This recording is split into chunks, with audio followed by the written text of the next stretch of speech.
Alors, question numéro 2. Combien de vues pensez-vous que cette vidéo a obtenu sur YouTube? Bon, je vais vous lire le chiffre 1,5 million, 3,7 millions. Attendez, il faut que je termine avant. Après que je dis, vous pouvez lever les mains. OK, 1,5 million, 3,7 millions, 6,4 millions ou 24,1 millions. Vas-y, allez-y. Je dirais 1,5. Combien? 1,5 le moins possible? Non. Non? Ok. Non.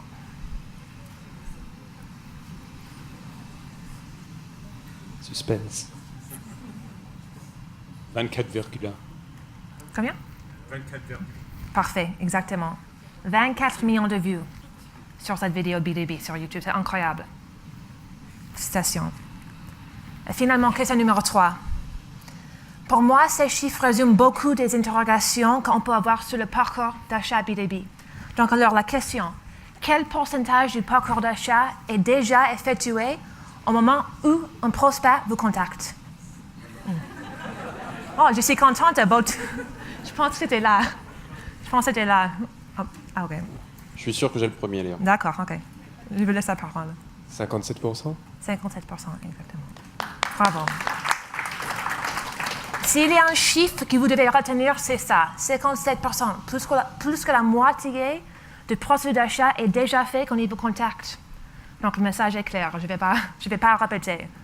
Mais, bon, je vais revenir à ma présentation. Anthony vient de nous apprendre que l'achat B2B est personnel. La création d'une connexion émotionnelle avec les consommateurs a été au cœur du marketing B2C depuis longtemps, on sait toujours ça. Mais Anthony nous a appris que cette connexion est encore plus importante quand on parle du marketing B2B. Il nous a expliqué pourquoi.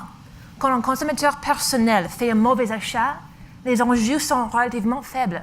Mais les achats d'entreprise, d'autre part, peuvent entraîner des énormes risques. Il y a plusieurs personnes qui sont impliquées sur le processus d'achat et cette décision à acheter affecte l'entreprise et cette décision à acheter peut aussi affecter la personne qui fait l'achat. Ça peut affecter sa crédibilité et sa carrière. Donc, c'est normal que l'achat B2B est beaucoup plus personnel que l'achat B2C. Donc, quel est le rôle de l'émotion dans la construction de votre marque? On est chez Google, on aime bien ici les chiffres, donc je vais passer vite fait sur les chiffres. Les clients B2B qui sont connectés émotionnellement à une marque sont 2 fois plus susceptibles de considérer cette marque.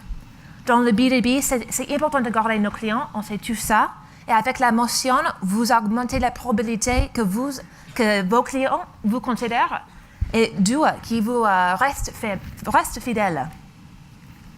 Si vos clients sont connectés émotionnellement à votre marque, ils sont 2 fois plus susceptibles d'être acheteurs de votre marque et 4 fois plus susceptibles d'être prescripteurs pour votre marque. Ici, chez Google, on croit que toutes les marques, peu importe s'ils sont bien connus ou pas, toutes les marques ont la possibilité de créer cette connexion émotionnelle avec votre audience. Pour ce faire, vous, les marketeurs B2B, vous avez besoin d'être brutalement honnête avec vous-même sur 3 points. 1. Qu'est-ce que votre marque représente aujourd'hui? Qu'est-ce que vous représentez? 2. Quel rôle votre marque peut-elle jouer pour les acheteurs B2B? Et 3. Jusqu'où êtes-vous prêt à aller pour créer une connexion émotionnelle avec votre audience? Et fin de compte, vous devez vous demander quel contenu est-ce que je peux partager pour informer, pour inspirer et pour divertir mes interlocuteurs. Let's roll the video.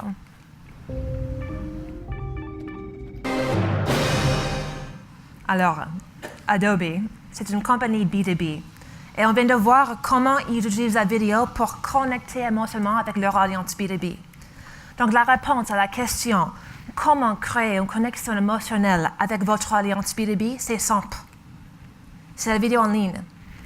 La vidéo est la manière le plus puissante qu'on a comme marketeur pour toucher notre audience.